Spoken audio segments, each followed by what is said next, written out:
ways to implement it and can strengthen your stories even further. Next up is the match cut, but despite its name, it isn't limited to just cutting between shots. This one is great for showing connections between otherwise separate ideas. For this transition, you will need to start where you thought you never would, with an idea! This may sound dumb, but this transition is not held together by the sheer epicness of it. Wait, is that a word? This one is held together by how you use it to strengthen your story. Your goal when coming up with this idea is to think about what you want this transition to show, whether it be progression, a connection, or maybe just a really creative way to connect a couple of scenes. After getting your idea, all you have to decide now is how you are going to connect them. This can seem like a complicated task, but it can be as simple as the direction the blocks are facing, similar colors, or even matching textures. Now, it is time for the fun part of actually putting it into action. I am going to show you exactly how to do a couple of them, but don't feel limited by the ones I do. You should be able to implement similar techniques in any way you choose. First, I am going to show you a classic one that is extremely simple to pull off. This one can use any texture or color and match it with itself and can be used to change scenes or show progress. We are going to use the obsidian from this nether portal and cut to the obsidian on this end pillar. For the first shot, I'm going to kill this blaze and walk into the obsidian, but feel free to do whatever makes sense for your shot. After recording this, it is a great idea to take a quick screenshot of your quartz while you're still in the position you ended, as it can really suck if you forget where you were or are just a little lacking in the memory department. Not that I would ever make such a mistake though, it's just in theory of course. To film the second shot, start where you previously ended the last shot. For me, that's against obsidian, but this time in the end.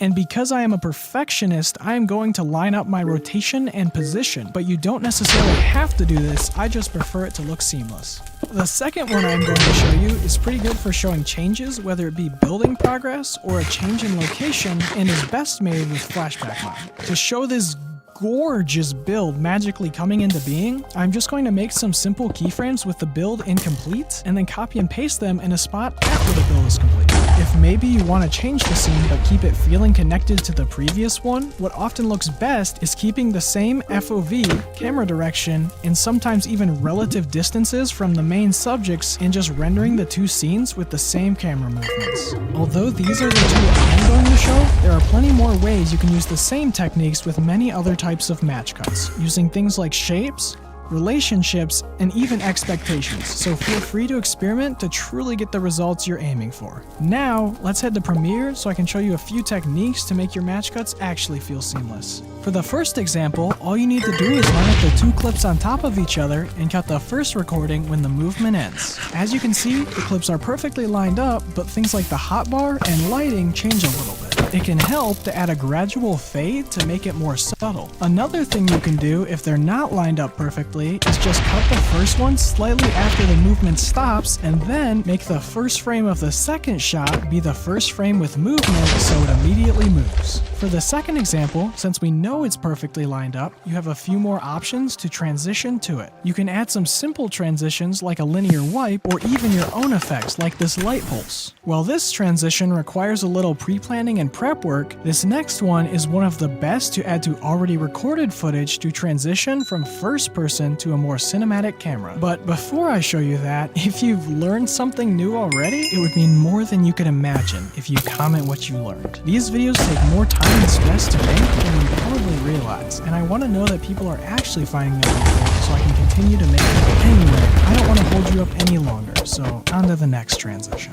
This next transition is what I call perspective shift. Yeah.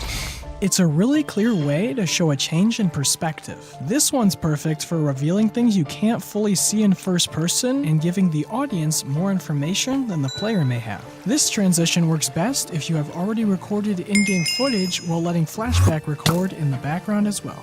First, decide the part of your footage where you want to have your transition. Then, go to your flashback recording and find the spot that matches your footage. It doesn't have to be perfect, so just line it up as best as you can. The next thing you should do is add a camera keyframe around this point. It tends to work best if your first shot includes the player that the perspective is coming from. Then, make another camera keyframe 2 to 3 seconds away from the first, and move the camera to the thing you want to highlight. It usually works if your shot shows a completely new perspective that the player couldn't see in the original shot. To make the camera movement smooth, change the first keyframe to ease out and the second to ease in. If after changing these, the camera feels too slow or too fast, you can always move them closer or farther to get your desired result. As a bonus, to make the transition actually feel like it's coming out of the player, add a camera shake element, adding some shake keyframes to show the shift. These keyframes often look best if they're around 1 second apart and linear. If you're curious, the first keyframe here has a frequency of 9 and an amplitude of 2, and the second one just has them turned down as low as they go. Feel free to adjust this to your liking, just don't shake your viewers out of their chairs. I'm not going to be liable for that. Another simple way to spice up this shot is creating some subtle zoom keyframes by adding an FOV element and tossing on a couple more linear keyframes, adjusting the zoom slightly. Now you should be ready to export it and finish it off in Premiere. Here, we don't have too much to do with this transition, but go ahead and begin by lining it up with your footage where you want it to start. Then, if you want to make it feel like it's coming out of the player, you can add the transform effect and make a couple of scale keyframes about 1 second apart starting at the beginning. Change the first one to around 200 and then ease them in and out, making the graph look something like this. If you want to add some motion blur as well, adjusting the shutter angle is how you can achieve that. Adding a few more subtle effects to this transition can be a way to make it match your style, but the customization is up to you on this one. The next transition is also about and can be a good transition to use when you don't know what transition to add. Our next transition is called the momentum cut. When you use it correctly, it ties together shots that would otherwise feel disconnected. But if applied poorly, it can have the opposite effect and leave your viewers feeling lost. For this one, we don't need to do much prep work. The main thing we need to do is decide the motion that actually connects these shots. This is often really easy to decide, especially if you already made the keyframes for your shot or had an idea of the camera movement you wanted to do. Just keep the flow that is already going or come up with whatever makes sense for your shot. The hard thing with this shot is often not the planning, but actually making it look intentional.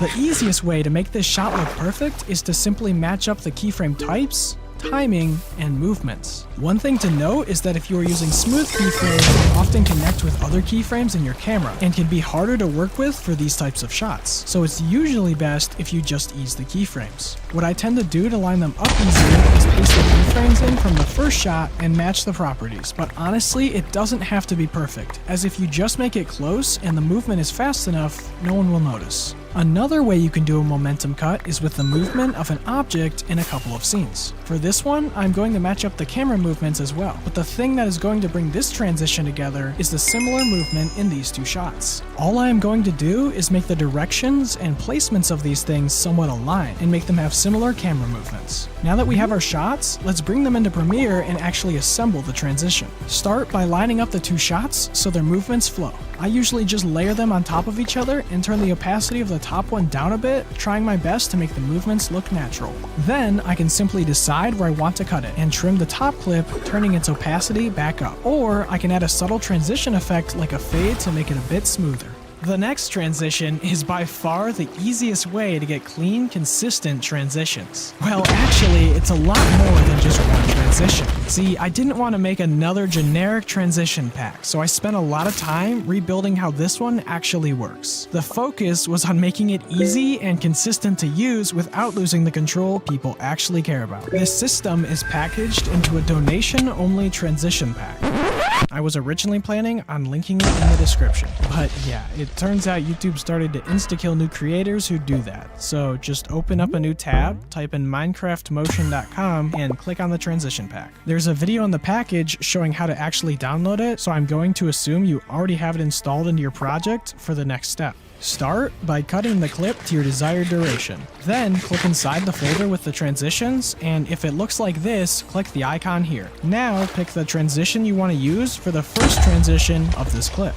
To see what they look like, go to the one you want to preview and just double click it to view the transition at its default speed. Once you have picked it out, just drag it onto your timeline above the clip you want to transition to and line it up so the beginning perfectly matches with the clip using the snap and timeline feature. Now head to the effects window and double tap M in the search bar to locate the transition map preset. Toss it onto the layer that you will be transitioning, and finally head to the effect controls and change the map to the video track that contains the transition. One quick tip if you don't want to to change the video track each time is to change it to the desired track you will always have your transitions on and save it as a preset so it's a one-click apply. After you add this to your layer, you can also toss on an out transition at the end and it will automatically be applied. You have now officially made your transition. If you want to change the speed of the transition, right-click on it and go to Speed and Duration and change it to its desired speed. All these transitions are rendered at 120 FPS and therefore can be slowed down to 50% without losing any frames and sped up as fast as